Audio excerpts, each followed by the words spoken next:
You walk into a warehouse store. Giant packages everywhere.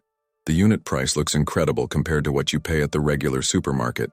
Your brain tells you this is smart. This is how responsible people shop. You load up your cart with enough pasta to feed a small village, industrial-sized jars of sauce you'll never finish, and bulk toilet paper that takes up half your closet. 3 months later, half of it is expired, forgotten, or wasted. You spent more money up front. You tied up cash you needed for other things. And somehow you're back at the store buying more because you ran out of the things you actually use daily. Bulk buying feels like winning. It rarely is. The unit price trap. Let's start with what everyone gets wrong. You see a package of something costs less per unit when you buy 20 instead of 2. Your mind immediately calculates the savings. You feel smart. You feel like you're beating the system. But here's the truth. Unit price only matters if you actually use all 20 units before they spoil, expire, or become irrelevant. If you use 12 and throw away 8, you didn't save money. You wasted it, and this happens constantly. People buy in bulk based on theoretical savings, not actual consumption. They imagine a future version of themselves who cooks every night, uses every product efficiently, and never lets anything go to waste. That person doesn't exist for most of us. Bulk buying is only economical when 3 conditions are met. The product doesn't expire, you have space to store it properly, and you will definitely use all of it within a reasonable time frame. For most products and most people, at least one of these conditions fails. The cash flow problem nobody mentions. Even if you do use everything you buy in bulk, there's another issue. You're spending a lot of money up front. That matters more than people realize. When you drop $200 on bulk groceries instead of $50 on a week's worth, that's $150 that isn't available for anything else. It's not in your emergency fund. It's not covering an unexpected expense. It's sitting in your pantry in the form of canned beans and cereal boxes. This creates a hidden financial strain. You might have saved 5 or 10% on unit cost, but you've locked up capital. If an emergency comes up and you're short on cash, that bulk purchase didn't help you. It hurt you. People who live paycheck to paycheck are especially vulnerable to this. They see bulk buying as a way to stretch their money, but it often does the opposite. They spend their available cash on bulk items, then run out of money before the next payday, and end up using credit cards or borrowing. The so-called savings disappear into interest payments. Financial efficiency isn't just about unit price. It's about liquidity, flexibility, and timing. Bulk buying sacrifices all 3. The psychology of false abundance. Here's where it gets interesting. When you have a lot of something at home, you use it differently. Not carefully, not sparingly. You use it liberally because abundance changes behavior. You bought a massive jar of peanut butter because it was cheaper per ounce. Now you spread it thicker. You use it more often. You don't think twice about it because you have so much. By the time the jar is empty, you've consumed more peanut butter than you would have if you'd bought smaller jars. This applies to nearly everything. Bulk toilet paper? You use more per trip. Bulk snacks? You eat more because they're always available. Bulk cleaning supplies? You're less conservative with how much you use. The psychology of scarcity makes you careful. The psychology of abundance makes you wasteful. Bulk buying triggers the latter. And then there's the trap of variety. When you buy in bulk, you commit to one product for a long time. You get tired of it.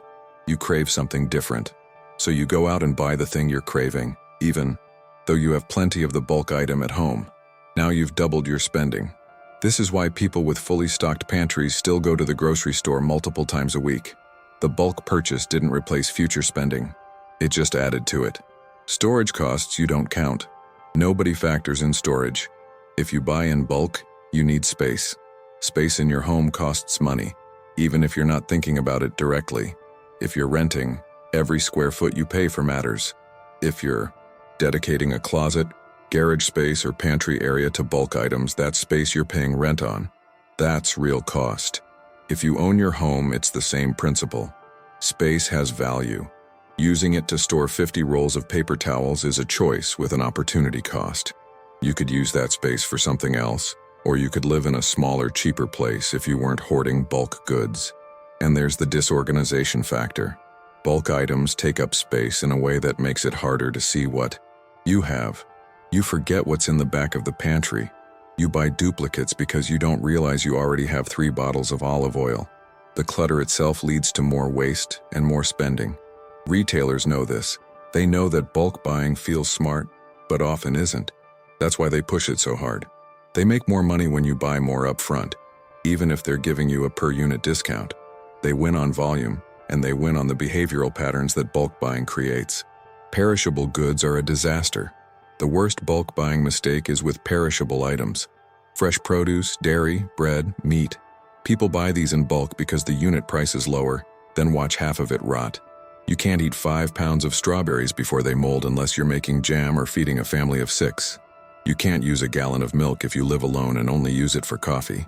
You can't finish a bulk pack of fresh chicken breasts unless you're meal prepping like a bodybuilder. And yet people do this all the time. They see the deal, they buy it, and then they throw it away. The unit price was great. The total cost was a waste. Even frozen items aren't immune. Freezer burn is real. Food sits in the freezer for months, loses quality, and eventually gets tossed. You didn't save money. You just delayed throwing it away. The only perishable items that make sense to buy in bulk are ones you can realistically consume or preserve before they spoil. For most people, that list is very short. The subscription and membership trap bulk buying often comes with a membership fee. You pay $50 or $100 a year for the privilege of shopping at a warehouse store. Now you have to spend enough to make that membership fee worth it, or you're losing money from the start. This creates pressure to buy in bulk even when you don't need to. You justify purchases because you've already paid for the membership. You convince yourself you're saving money because you're using the membership, but you're just spending more overall. And if you don't shop there regularly, the membership fee itself is a loss. You paid for access and didn't use it enough to break even. The same applies to subscription services that offer bulk pricing. You commit to a recurring shipment of something, thinking you're saving money, but then you end up with more than you need and can't pause the subscription in time. The savings evaporate. Retailers design these models to extract more money from you over time. They make it feel like you're getting a deal, but the structure benefits them, not you. The illusion of preparedness bulk buying feels responsible. It feels like you're planning ahead, being smart, taking care of future needs. It feels like the opposite of impulsive spending, but often it's just another form of overconsumption. You're buying more than you need because it feels good to have a stockpile. It feels secure. It feels like control. That feeling is the product, not the actual goods. You're paying for the emotional comfort of abundance, not for practical savings. And here's the kicker. True preparedness isn't about having a closet full of bulk toilet paper. It's about having cash reserves, financial flexibility, and the ability to adapt to changing circumstances. Bulk buying often undermines those things.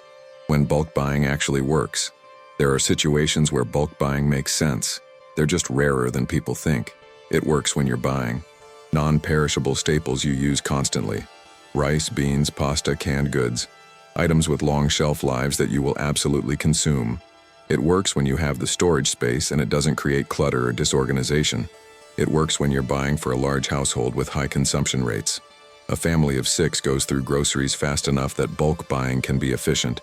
It works when you're not sacrificing cash flow or financial flexibility. If spending extra upfront doesn't strain your budget and you genuinely save money over time, then yes, it works. But for single people, small households, or anyone living on a tight budget, bulk buying is often a trap. It looks like savings on paper and feels like responsibility, but it usually just means spending more money sooner and wasting more later. The alternative approach, instead of bulk buying, buy what you need when you need it. Keep your pantry lean. Keep your spending flexible. Keep your cash available. This doesn't mean paying full price for everything.